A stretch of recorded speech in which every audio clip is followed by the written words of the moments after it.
Hi అండి, అందరూ ఎలా ఉన్నారు? Welcome back to our channel. It's me Teja. ఈరోజైతే మీకు ఒక మంచి లంచ్ రెసిపీ అయితే చూపించబోతున్నానండి. Mixed rice. సో కొత్తిమీర వేసుకొని మనం ఒక మంచి ఫ్లేవర్డ్గా రైస్ అయితే తయారు చేద్దాము. సో రెగ్యులర్గా చేసే రైస్ కంటే చాలా బాగుంటుంది టేస్ట్. ముందుగా వచ్చి ఒక అంగుళం అల్లం ముక్క, ఒక 4 వెల్లుల్లిపాయలు, ఒక అరగుప్పెడు వరకు కొత్తిమీర తీసేసుకుని శుభ్రంగా కడిగేసేసుకుని మంచిగా మనం మిక్సీలో వేసేసుకొని పేస్ట్ లాగా తయారు చేసి పెట్టుకోవాలి. తర్వాత ఇంట్లో ఏ వెజిటేబుల్స్ ఉన్నా సరే పర్వాలేదండి. నా దగ్గర ఆ రోజు అయితే పొటాటో ఉంది అండ్ బీన్స్ ఉన్నాయి. సో ఈ వెజిటేబుల్స్ అయితే కట్ చేసి పెట్టుకున్నాను. ఒక ఆనియన్ అండ్ ఒక ప్యాన్ పెట్టేసుకుని కుక్కర్లో చేస్తున్నాను కదా, ఒక చిన్న కుక్కర్ పెట్టేసుకున్నాను అనమాట. సో మనకి కావలసిన బిర్యానీ మసాలాలు దానికి వేసేసుకోవాలన్నమాట. తర్వాత ఒక 4 జీడిపప్పు పలుకులు, ఇది జస్ట్ ఆప్షనల్ అనమాట. సో తర్వాత మనం కట్ చేసి పెట్టుకున్న ఆనియన్స్ ఉన్నాయి కదా, సో ఆనియన్స్ని కూడా వేసేసుకొని ఒక 2 నిమిషాల పాటు ఫ్రై చేసేసుకోవాలి.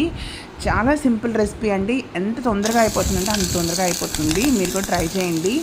మార్నింగ్ లంచ్ బాక్స్లోకి అయితే మనకి చాలా ఫాస్ట్గా అయిపోతుంది. అండ్ దీంతో పాటు 2 పచ్చిమిర్చి కూడా వేసేసుకుంటున్నాను అనమాట.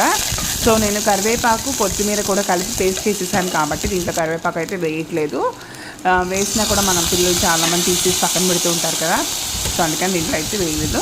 అండ్ ఒక టమాటాని చక్కగా చాప్ చేసేసుకుని తర్వాత మనం ఏ వెజిటేబుల్స్ అయితే రెడీగా ఉన్నాయో అవి కట్ చేసి పెట్టేసుకున్నాను కదా. నేను బంగాళదుంప అండ్ బీన్స్ పెట్టుకున్నాను.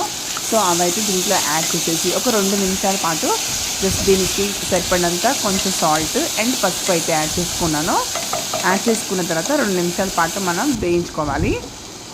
తర్వాత మనం రుబ్బి పెట్టుకున్నాం కదా కొత్తిమీర, తర్వాత అల్లం వెల్లుల్లి అండ్ కొంచెం కరివేపాకు, ఆ పేస్ట్ని కూడా వేసేసుకొని ఒక 2 నిమిషాల పాటు జస్ట్ పెట్టేసుకున్న తర్వాత ముందుగానే రైస్ అయితే నేను కడిగి పెట్టేసుకున్నాను. బాస్మతి రైస్ యూస్ చేస్తున్నాను. ఒక చిన్న గ్లాసు. సో కొలత ఏం లేదండి. ఒక గ్లాస్ రైస్కి నార్మల్ బియ్యం అయితే మనం 2 గ్లాసులు వాటర్ వేసుకుంటాం కదా, దీనికి వచ్చి 1.5 గ్లాస్ వాటర్ వేసుకుంటే సరిపోతుంది. ఇప్పుడు ఈ టైంలోనే మనకి కొంచెం సరిపడినంత సాల్ట్ అండ్ కొంచెం గరం మసాలా కూడా యాడ్ చేసుకుంటే ఫ్లేవర్ బాగుంటుంది. సో పిల్లలకి చేస్తున్నాను కాబట్టి స్పైస్ చాలా తక్కువ చేస్తున్నాను అనమాట. సో సాల్ట్ ఒకసారి రీచెక్ చేసేసుకుని తర్వాత మనం కుక్కర్ మూత పెట్టుకొని ఒక 2 విజిల్స్ వస్తే సరిపోతుందండి. 3 వస్తే అన్నం కొంచెం మెత్తగా అయిపోతుంది అనమాట. సో ఫ్రెండ్స్, ఇదైతే ఇవాళ నేను చేసిన రెసిపీ. అండ్ ఇది వచ్చి నేను వారంలో ఒకసారి కానీ 2 సార్లు కానీ మనకి టైం చాలా తక్కువగా ఉన్నప్పుడు ఇలాంటి రెసిపీస్ అయితే నేను ఫాలో అప్ చేస్తూ ఉంటాను అనమాట ఇంట్లో. సో ఫ్రెండ్స్, మీకు ఈ రెసిపీ నచ్చిందని అయితే అనుకుంటున్నాను. అండ్ దీనికి వచ్చేపాటికి కుకుంబర్ అండ్ ఆనియన్ వేసుకుని ఒక రైతా కానీ లేదంటే ఎనీ వెజిటేబుల్ కుర్మా కానీ చాలా టేస్టీగా ఉంటుంది.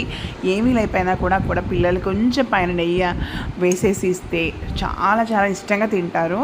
నేను అయానికి ఎవ్రీ వీక్లో ఇలా చేయడం వల్ల వాడికి చాలా నచ్చుతుందనమాట.